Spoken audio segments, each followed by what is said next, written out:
Kamusta ka ngayon, ma'am? Sabihin ko po 50-50. 15 okay po, 15 hindi po. Ano po yung mong 15 okay nyo, ma'am? Ang pagiging okay po, ma'am, sir, ay sa kapag lakad po ako.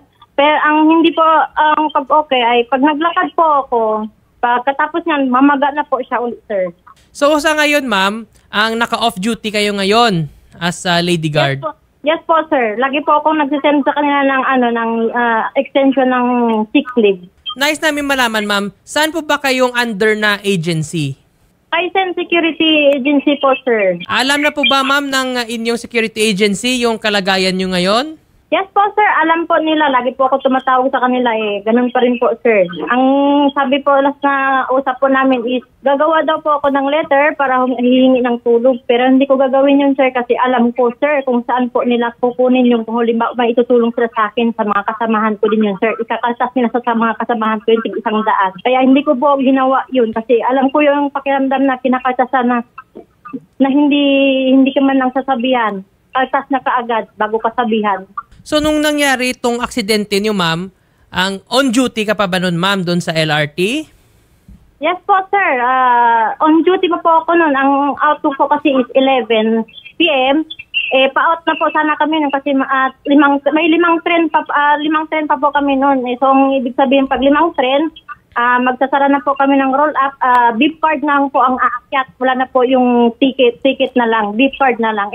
Nung time na yun, paperma po sana ako sa supervisor namin na ibig sabihin na receive niyo po yung perang na nahulog kasi yung pera po kasi yun, sir, 100 lang po. Tapos sa lost and found, ang tawag doon.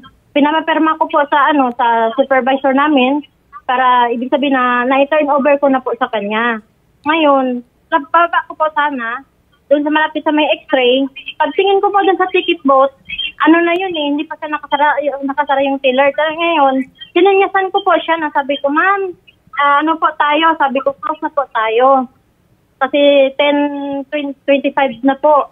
Pag hakbang ko po ng ganun, sir, hindi ko na malayan, gumalong po yung kabilang paa ko, yung kanan. Ngayon, sa sobrang bigat siguro ng katawan ko, bumakbang po ako ulit, gumanon din po yung kabila. Pero ang mas grabe po is yung kanang pa ako. May narinig po ako na 2 pasahero na na bumaba. Tinanong nila ako kung okay ako. Hinampas ko lang po yung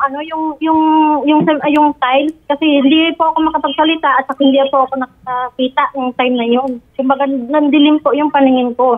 Agad naman po tumakbo yung yung supervisor namin papunta dun sa akin at pinausap po ako na tinanong kung okay po pa ako ang nangyari sa akin. Dahil dun sa nangyari sa inyo, so agad-agad yung ma'am ni-raise to sa agency nyo, di ba? Ang nakipag-usap nun, sir, yung head guard ko, tinawagan po dun sa sa 100 kumbaga dun sa central, dun sa detachment po namin, sir.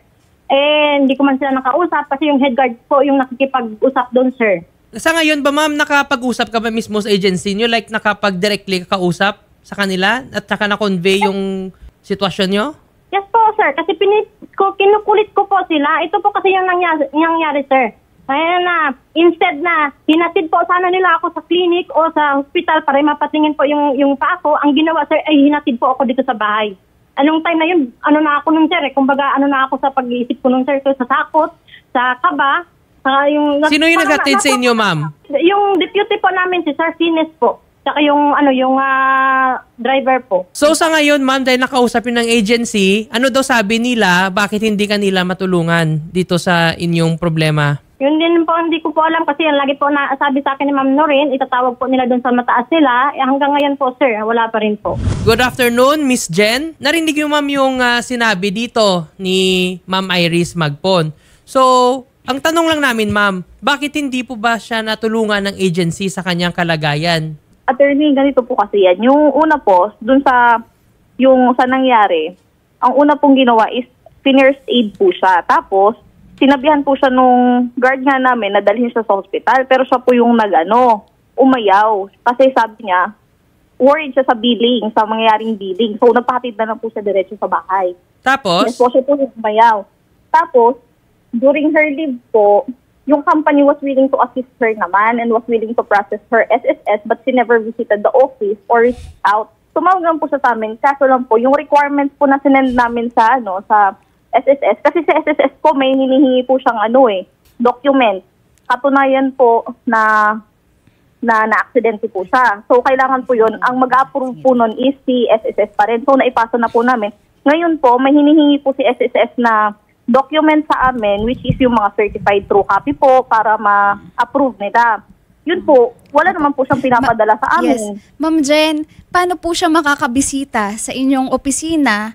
Hindi nga po siya nakakapaglakad. Ano ba naman po sana yung may bibisita po na representative nyo to get these documents po na kailangan nyo? Ma'am, pwede naman po, nagpapasend naman po kami through email.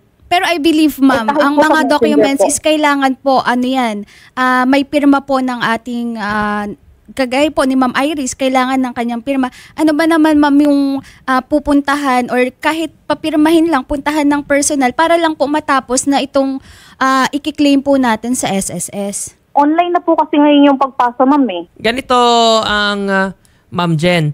So, syempre, as a agency, you should also look for the welfare din ng inyong employee. So, kung makita nyo naman siya pinakita dyan sa video, medyo grabe nga talaga yung namamaga yung paa ni Ma'am Iris. So, kahit na kung pwede, sana mapapuntahan ng isang representative ninyo from Kaizen Security Agency para mapuntahan dyan si Ma'am Iris, mailatag sa kanya kung ano yung document kailangan, matulungan siya ma-assist. Kahit na sinasabi nyo na i-email lang yan, pero iba pa rin kasi, pag may nag-asikaso talaga, may magtutulong sa kanya, especially ngayon na mahirapan siya maglakad, so medyo immobile siya.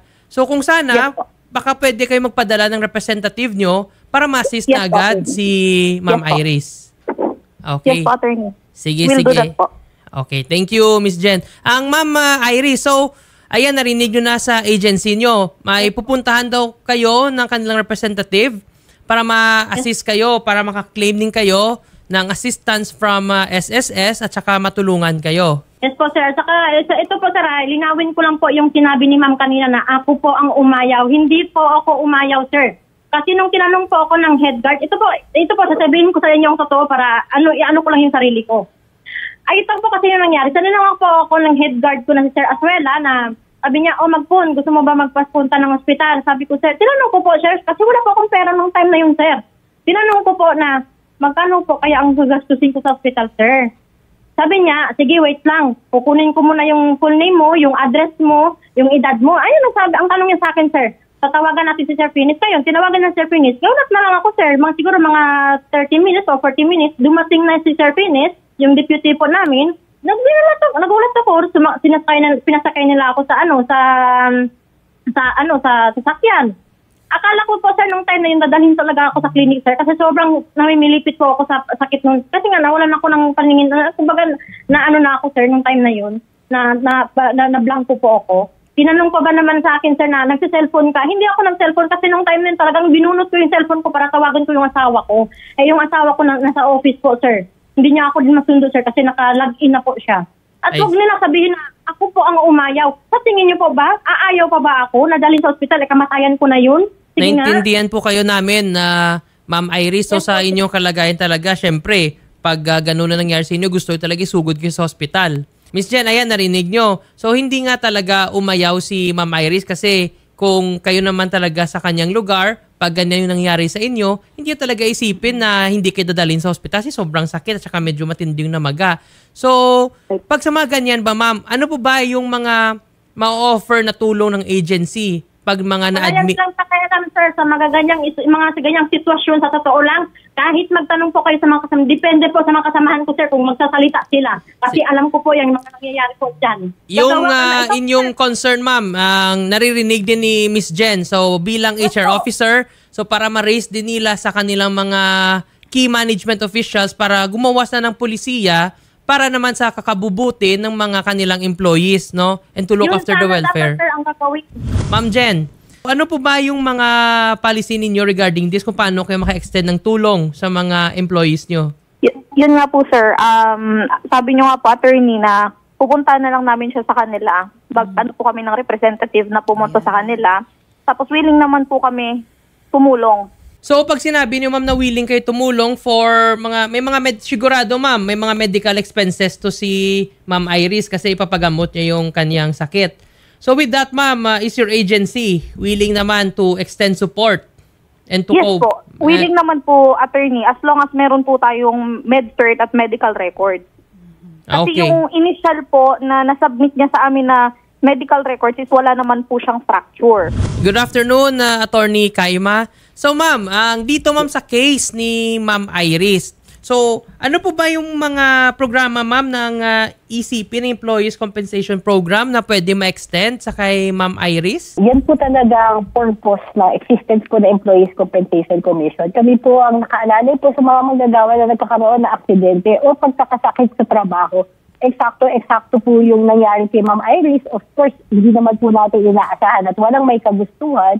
Pero po, pwede po siya makover na ECP, na Employees Compensation Program. Nagbibigay po kami ng cash assistance, medical reimbursement, medical checkups po, reimbursable po, at nagbibigay din po kami ng free na physical therapy po para maibalik po natin sa normal yung paglakad ni Ma'am Iris. Napakamagandang balita yan ma'am para sa kay Ma'am Iris kasi makover lahat ng expenses niya, tapos may post-rehab care pa siya para makakalakad siya ulit ng normal. So dito ma'am sa inyong Employees Compensation Program, is this on top pa sa makukuha niyang benefits or assistance from SSS sakali? Definitely, Sir Attorney Jetro. Ang SSS po nagbibigay po ng sickness benefit po dahil hindi po siya nakakapasok sa trabaho habang nagpapagaling po siya. Double recovery po yung maaaring mangyari sa kanya kasi po ito established naman talaga na work-related. Nasa trabaho siya, ginagampanan niya yung tungkulin niya nung nangyari yung aksidente. Yung ibibigay po na SSS sickness benefit para sa kanya, dadagdagan pa po on top po ng sickness benefit galing sa Employees Compensation Program plus po yung mga medical treatment at physical therapy po na maaari namin ibigay sa kanya. At Jethro, gusto ko lang po i-highlight din sa namin na kwento ngayong hapon, duty po kasi ni employer talaga na mag-provide ng medical facilities or magbigay ng first aid para po sa kanyang mga kagawa na nagkakaroon ng aksidente sa trabaho. Ito po ay under sa DO 252-2025 po ng DOLE. So, maganda po na natuunan naman ng pansin agad si Ms. Irish. Ang siguro po ang hindi lang medyo magandang nangyari is hindi po siya dadala sa clinic at responsibilidad po ni employer na madala siya sa clinic at mabigyan ng paunang lunas. I see. So meaning, based dito ma'am sa sinabi nyo is since diniretso siya sa bahay, so hindi siya nabigyan ng immediate na medical assistance, of which responsibilidad yan ng kanyang employer, yung security agency. So may violation itong ang Kaizen Security Agency under sa DOLE. Meron po. Ngayon sir, hindi po natin alam yung facts talaga na nangyari kung hindi po pa ba namamaga masyado at totoo pong nagkaroon na conversation. Kasi po, hindi naman po natin alam talaga yung medyo magulo po yung isip. Baka po sabi, sige, papagaling ko na lang sa bahay. Or sinabi niya talaga na hindi, isugod niyo ako sa ospital. Meron po ng konting gray area. Pero po, i-highlight po natin sa ating employer ngayong araw na to. Kung meron pong duda, siguraduhin po natin na ang empleyado ay napapatingnan natin sa doktor. Kasi po, kung may medical result na po siya at meron na po siya medical certificate, hindi na po tayo mahirapang mag-file ngayon ng SSS at ng easy claims niya sa Social Security System. I see. So, thank you for that ang attorney Kaima. So, tanong na lang namin, itong sa ECP, ma'am, itong magfa-file para makaka-claim si Ma'am Iris is through the agency ba? O kung personal to na ifa-file ni Ma'am Iris? Naku, yung mga dokumento po na inaayos ni Kaizen ngayon, maaari na rin po itong magsilbi para po sa easy claims niya. So, isang dokumento na lang po, hindi na po siya uulit. Hindi niya po kailangan pumunta sa opisina kasi po, ikiklik lang po ni HR officer ng Kaizen na ito po ay work-related or easy claim. So, magkakaroon na po automatic ng computation ng SSS para po hindi na mahirapan ng ating manggagawa ng aksidente. Sabay na po ang bayad sa kanya. Para naman po doon sa medical treatment or medical reimbursement, ito po yung kung may nagastos po si Madam Iris na mga gastusin, pagpapacheck up, yun po, ipa-file po diretso sa amin. Ibigay na lang po namin sa inyo yung aming contact information or kami po mismo ang tatawag kay Ma'am Iris para po ma-assist po namin sa pagkakataon na ito. Sige po, Attorney Kaima, ipoprovide po namin yung contact information po ni Ma'am Iris sa inyo para po mabilis at napaka-easy po pala na makapag-claim sa ECC. Miss Jen, narinig nyo yung sabi ni Attorney Kaima. So, responsibilidad talaga ng employer, yung welfare, especially pag mga nangyari na aksidente sa inyong mga employee, kailangan bigyan nyo agad ng medical assistance kasi andyan naman yung ECP at saka SSS para magbigay ng assistance. Kailangan lang na yung employer ay mag-process, mag-assist at magtulong doon sa inyong mga employee.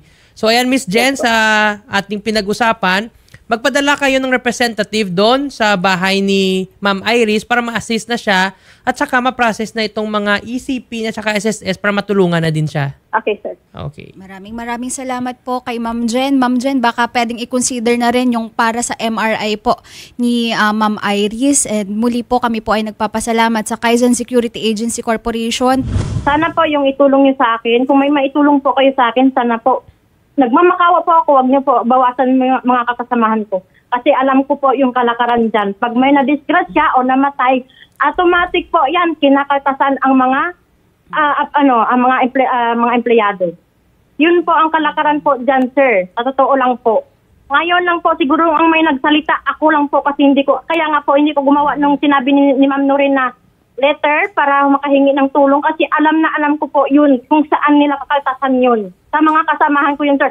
Alakalain mo ba, pag may namatay kaming kasamahan, sir, magugulat ka na lang, may kaltas na kaagad yan, 100. Hindi mo malaman, bago mo malaman yan, sir. Kaltas na kaagad yan. Yan, ganyan ang sistema ng agency na yan, sir. Yung BLS namin, sir, 2,000, 2 araw yun, sir. Wala ka pang trabaho nun, kakaltasan ka pa. Yung ganun, sir. Ganun lang nangyayari. Sige, ma'am. Dahil sa nireklamo niyo yan, ipapa-imbestigahan natin yan sa DOLE, yung inyong security agency, yung Kaizen Security Agency, kung talagang may ganun sila mga patakaran na binabawasan nila yung sahod o kinakaltasan nila yung mga kasama mo dyan para sa mga magbigay ng benefits which is illegal, ipapa-imbestigahan natin yan sa DOLE, ma'am. Yes po, sir. Dapat po talaga maimbestigahan ang agency na yan, sir, kasi maraming kababalaghan nangyayari dyan, sir. Magugulat ka na lang talaga. Pag sa payslip mo. Magugulat ka lang, may mga cash advance. Paano ka magkaroon ng cash advance? Wala naman ako na utang. Opo. Yan, ma'am. Lahat po ng inyong ibinigay sa aming information, ukol po dyan sa mga illegal deduction na yan, ay yan po ay nakarating na rin sa ating SOSHA. At currently po ay kokontakin na rin itong Kaizen Security Agency para po alamin at magkaroon din po ng investigation dito po sa mga claims ninyo sa illegal deductions. And maraming salamat po talaga sa ating ECC. Ano po, dito nalaman natin na mayroon palang department order ang DOLE na required yung mga employer na kailangan agad isugod sa malapit na mga hospital pag may mga nangyayang aksidente sa kanilang mga empleyado. Opo. Lalo na kung ito ay nangyari sa oras ng trabaho. So, paalala po ito sa ating mga employee at saka employers na kayo po ang may responsibility sa inyong mga empleyado. And maraming salamat po muli, Ma'am Iris, sa tiwalang binigay nyo kay Idol Rafi. Kami po ay mag-monitor sa inyo, mag-monitor din po kami sa Kaizen kapag na-provide na po or na-bisita na po kayo at sasamahan din po kayo ng aming reporter. Okay po, ma'am. Maraming po salamat talaga, ma'am. Sir Rafi, maraming salamat po.